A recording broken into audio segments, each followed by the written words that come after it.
Hi guys, welcome back to my channel World of Flutter. So today we are going to take a look at the Flutter DropZone package. If you want to see the implementation using the example that they have given here in the examples tab, and also the implementation of the pick files method on top of your DropZone view using a gesture detector so that your DropZone acts as a drop zone as well as a button to pick the files, then please watch this video till the very end. So first of all, we can see the license has MIT, and the likes, per points and popularity says that this package is good and efficient to use, and the platform on which we can use this package is web only. So I'm going to show you the example of a Flutter web application, and it's very similar to how you do development in Android and iOS.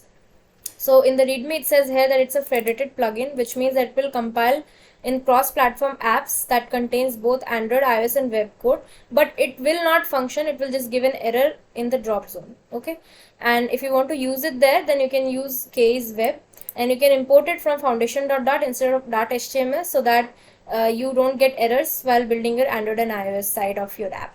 Okay, so let's go to the installation. In the installation, you can either use this command in your terminal, or else you can copy this line of code, paste it in your YAML file under dependencies and run pubget. So that's what I have done here. So I have a very simple piece of code here. I'll explain it to you. And in your YAML file, I have added this dependencies in my YAML file here. Under dependencies, I've added this line of code, and I'm going to run pubget. Once I run pubget, in the messages, you can see that the process is finished and it will be added in your project. Okay, and then I'm going to use this import line. I can copy it from here and I can paste it in whatever file I want to use. So I'm using it in main.dart, that's why I've pasted it here. Okay, now let's go back to the readme. Here you can see we have different methods: get file name, size, modified, file data, create file URL, release file URL, pick files. I'm going to show some of these functions to you, and pick files of course will be there. Okay, so let's go to the examples tab. So in the examples, I have picked bits and pieces of this code in my code, and I've added some of my code as well. So I'll just give you the brief intro of what is there in my code. So there's a controller, okay, and there's a message that says drop something here. So the UI looks something like this, with an app bar, a box for the drop zone, and a reset button to reset whatever I'm going to put here. Okay, so you can just construct it. It's pretty basic, and it's a similar way of constructing like how we do in Android and iOS. And to run it, I'm using this command flutter run -d Chrome. So D is for devices and Chrome is the browser that I'm going to use. You can use Edge also. Okay, and once it's run, your new window of Chrome will be opened if you have one Chrome opened already, and you'll be able to see your UI. Okay, so here, since I've already imported, now I can use it. So I have added a stack here, and my message is on top, should be on top of the drop zone view. That's why I've used stack, and the first child of the stack should be your drop zone view. Okay, and in the drop zone view, we can see here in the examples that we have several methods like on created, on loaded, on error, on hover, on leave, on drop, like that. So I'm going to use some of it, not all of it, and I'll show you which ones I'm going to use. So I'm going to use on created first, and I'm going to use controller. So my controller and messages name is controller message, like that only, and highlighted is the boolean variable that will help me change the color of my container once I hover on it or once I select a file. Okay, and they have used controller 1, 2, like that, because they have added 2 drop zones. That's why. So I'm going to use only 1. That's why I haven't used 1, 2, like that. Okay, so yeah, on created is there. Now I'm going to use cursor. So cursor, right now you can see when I'm going inside the box, my mouse is still a mouse, it's not a hand. So I wanted to like show like a hand. Okay, that's why I'm going to use the grab cursor. And now I'm going to copy on hover, on leave, and on drop from here to show you the functionalities. And as I told you, I'm not using 1 and 2, so I'm just going to fix these errors that I'm getting because of the naming. Okay, yeah, that is fixed. Now you can see in on hover there's a print statement that says zone 1 hovered. On leave there's a print statement that says zone 1 left. On drop there's again a print statement that will give my like zone 1 drop and the name of the file that I've selected. Message name will change to the name, so it means that when I select this drop something here will change to the name of the file. And highlighted is also there to change the color. So for changing the color, I need to copy this line of code here for container color change, and I'm going to paste it in my decorations. Okay, and of course decoration has a property of color to which I'm going to assign this, and highlighted one is not there, highlighted is there. And I don't want it like, let's say I want, like right now it says it will be transparent, and on selection no color change will happen. So on selection I want it to be green, otherwise it should be transparent, and on hover it should be red. Like this functionality I want. So I'm going to create one more variable which is color, and I'm going to give it a transparent for default value, and I'm going to use that same variable here. Okay, and this is a conditional operator that I'm using. And here in my set state of selection on drop, that is when I select, so I'm going to give it a green. Okay, now let's test this. So for web, when you're dealing with Flutter web, you cannot do reload, you need to do a hot restart. So you need to do a shift and R, then you'll be able to hot restart. Okay, so let's drop something. I'm going to drop this image of snow. So you can see the print statement zone in hovered is coming whenever, like as long as I'm inside that box, and as soon as I left, that zone 1 left is coming, and also the color is changing, like red is coming, otherwise transparent is coming. Now if I drop it, then it means it's selected. So when I select, it should be green, so it is green. And this snowing.jpg drop, that is the name of your file, that is changing. Okay, so means that our drop zone is working perfectly. And also here I have like used this get file data method, which is one of the methods that I shown you in the readme, and that will get me the bytes, and I'm going to display it. Similarly, you can use like other methods also. Let's say I want to see last modified, so I'm going to use the get last modified method, and I'm going to print that as only. Okay, so now if I select something, then it will show the last modified. Okay, now I want to pick the files also. So I'm going to use a gesture detector on top of the container that I'm using in my drop zone view. So I'm going to wrap it with a gesture detector, and I'm going to use an on tap function there. Okay. One more functionality that I want by the reset button is when I click on it, this should go back to the default state. So I'm going to set the state, and the default state for message is that, sorry, message is drop something here, right? And the color default is your transparent,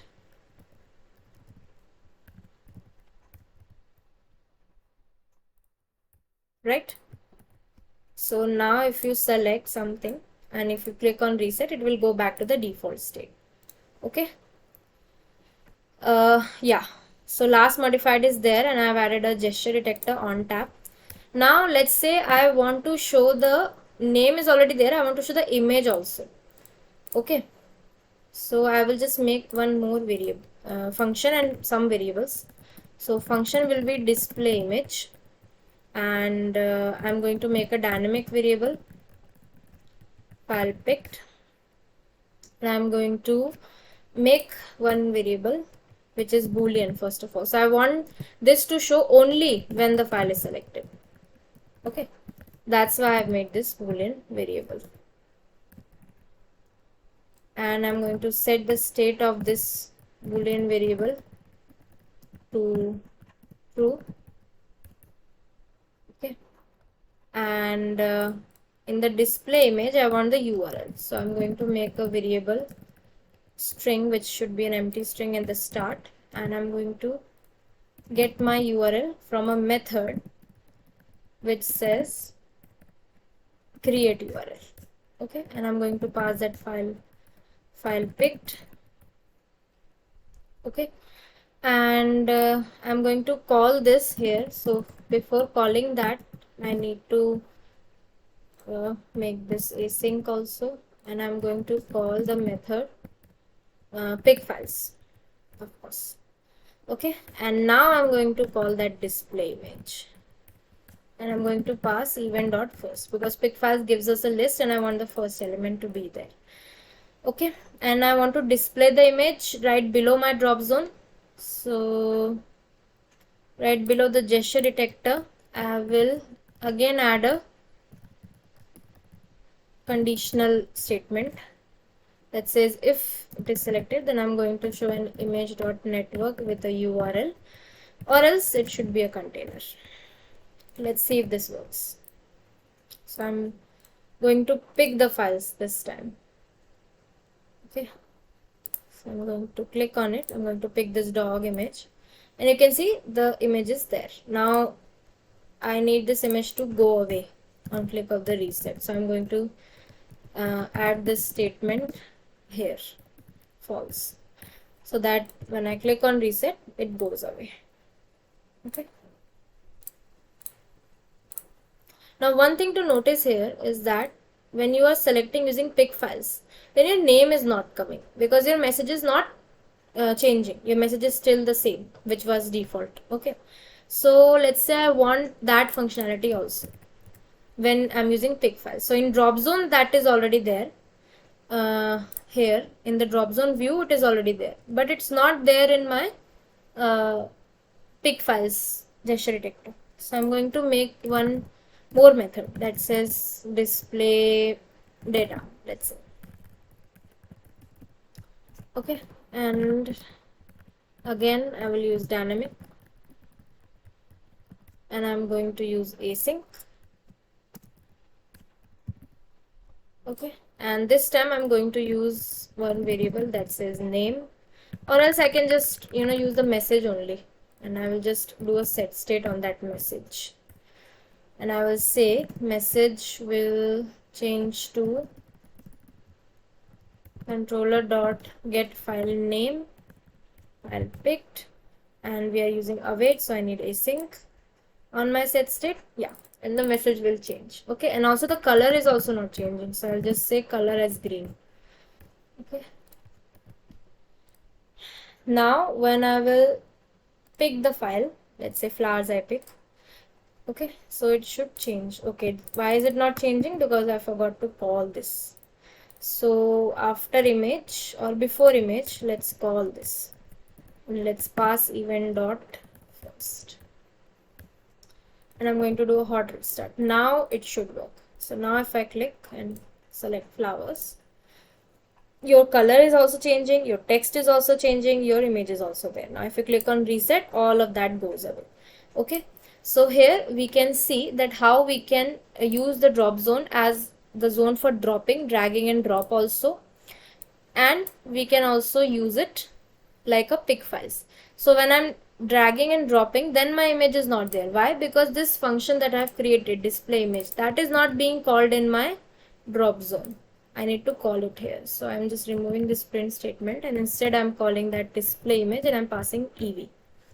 So when I do this, then I'll be able to show the image when I drop also. Okay, and when I click on reset, then it resets.